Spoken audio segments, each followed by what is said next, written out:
मैं खुद अफगानिस्तान से बात करूंगा, मैं वज़ीर सूबा बात करूंगा। मैं बता रहा हूं कि मैं हैसियत सूबा वफद भेज के मुलाकात करूंगा, उनके साथ बैठ के बात करूंगा। खैबर पख्तूनख्वा के वज़ीर आला अली अमीन गंडापुर ने ऐलान किया है कि वो सूबे में अमन के लिए अफगान हुकूमत से बराह रास्त बात करेंगे ताकि कीमती इंसानी जानों के ज़िया को रोका जा सके। मगर जहां खारजा उमूर के माहिरीन इस बात पर मुत्तफिक हैं कि सूबा अपने तौर पर ये काम नहीं कर सकता, वहीं कुछ लोगों का ये मानना है कि इस इक़दाम का मकसद इस्टेब्लिशमेंट पर दबाव बढ़ाना है। हमने कभी नहीं देखा कि तहरीक इंसाफ का कोई वफद अफ़गानिस्तान गया हो या अफ़गानिस्तान का कोई वफद जो है वो खैबर पख्तूनख्वा आया हो। हालांकि ये रिवायत रही है, इस साइड पे भी पख्तून बसते हैं, उस साइड पे भी बसते हैं, लेकिन ये ANP की पॉलिसी थी और वो पर्सनल जो रिवायती एक आना जाना था वो होता था। फिर सहाफ़ियों ने भी उनको ये जो तहरीक इंसाफ वाले थे इनको बताया था कि भाई कम अज़ कम आना जाना हो, लेकिन वो इन्होंने नहीं किया। अब क्या ज़रूरत पड़ी कि जी हाँ यहाँ पर दहशतगर्दी हो रही है, हमारे मसले मसाइल है और हम जो अफ़गानिस्तान से ख़ुद बात करेंगे। क़त्तन इसकी वजह ये नहीं है कि ये दहशतगर्दी के लिए अली अमीन साहब जो है वो बात करेंगे। ये दूसरा कार्ड है इस्टेब्लिशमेंट को पीछे धकेलने का कि जी अगर आप हमारे मुतालबात नहीं मान रहे और कोई मुमकिन डील नहीं कर रहे तो जी हम ये भी कर सकते हैं कि आप पे मतलब जो हम प्रेशर डेवलप करें बैनुल अक़वामी और कौमी भी कि हम ऐसा भी कर सकते हैं। PTI का तो पहले से ही ये पॉलिसी उनकी रही है कि वो TTP के साथ मुज़ाकरात चाहते रहे, बल्कि एक ज़माने में तो खान साहब ने कहा भी था कि उनको पेशावर में ऑफिस खोलने का मौका देना चाहिए। तो उनकी पॉलिसी में तो कोई चेंज नहीं आया।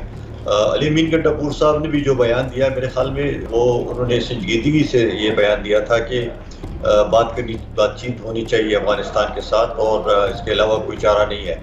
अब इस मौजू पे इख्तिलाफ तो हो सकता है, लेकिन ये कंटिन्यूएशन है उस पॉलिसी का जो कि खान साहब के ज़माने में जनरल फैज़ हमीद की उसमें मुज़ाकरात हुए अफगानिस्तान के साथ और बहुत सारे मामलात हैं उसमें ज़ेर बहस भी आए। अफगानिस्तान की हुकूमत के साथ भी बातचीत हुई और TTP की जो लीडरशिप थी अफगानिस्तान में काबुल में उनके साथ भी मुज़ाकरात हुए जनरल फैज़ हमीद साहब ने। खैबर पख्तूनख्वा के वज़ीर आला ने अपने ऐलान को अमली जामा पहनाने के लिए अफगान कौंसल जनरल से मुलाकात भी की है, मगर सवाल ये है कि क्या अफगान हुकूमत एक सूबाई हुकूमत से किसी भी किस्म की बातचीत को अहमियत देगी। उन्होंने अफगान जो कौंसल जनरल है मोहिबुल्लाह साहब उनको बुलाया और उनके साथ बड़ी मीटिंग की और उसको बड़ा हाईलाइट किया गया और बड़ी वीडियो बनाई गई और उसको रिलीज़ भी किया गया और उसके साथ एक लंबी प्रेस रिलीज़ भी आई। अब उस प्रेस रिलीज़ में जो है सारी बातें अली अमीन गंडापुर साहब की है कि जी हम ताल्लुकात बेहतर बनाना चाहते हैं, दहशतगर्दी जो है वो दोनों ममालिक का मसला है, इसी तरह जो हमारा बॉर्डर पे तिजारत का मसला है तो उसका भी हम हल चाहते हैं। उसमें कहीं भी ये जिक्र नहीं था अफ़गान डिप्लोमेट की जानिब से कि जी हम ऐसा करेंगे या कोई वैसा करेंगे, उसकी जानिब से एक लफ्ज़ भी नहीं था।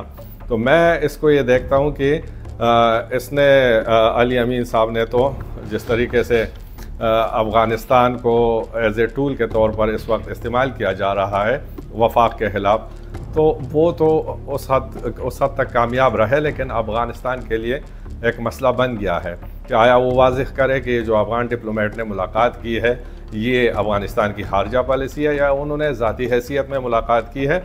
और मुझे लगता है कि ज़ाती हैसियत में मुलाकात की है, ताहम इस मौके पर अफ़गान डिप्लोमेट को मुलाकात नहीं करनी चाहिए क्योंकि अब सूबे और वफाक का एक बहुत संजीदा और अहम मसला चल रहा है और उसमें सूबा जो है अफ़गानिस्तान को एज ए टूल के तौर पर इस्तेमाल किया जा रहा है। TTP के जितने भी डिमांड्स हैं वो प्रोविंशियल गवर्नमेंट से कभी रहे ही नहीं है। वो सारे डिमांड जो हैं वो फेडरल गवर्नमेंट के डोमेन में है, वो फेडरल लेजिस्लेटिव डोमेन में है। सब्जेक्ट जो इशूज़ हैं वो फेडरल के डोमेन में है, मिलिट्री इस्टेब्लिशमेंट के डोमेन में है। तो वो अफगान तालिबान के साथ बातचीत करके क्या करेंगे, वो क्या ऑफ़र करेंगे, या अगर वो ऑफ़र करें भी वो ज़्यादा से ज़्यादा यही करेंगे कि जी आपको हम मिटा देते हैं, TTP के साथ मुज़ाकरात करें।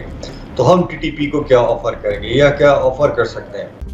मज़ीद न्यूज़ अपडेट्स और डिजिटल स्टोरीज के लिए सब्सक्राइब करें डॉन न्यूज़ पाकिस्तान।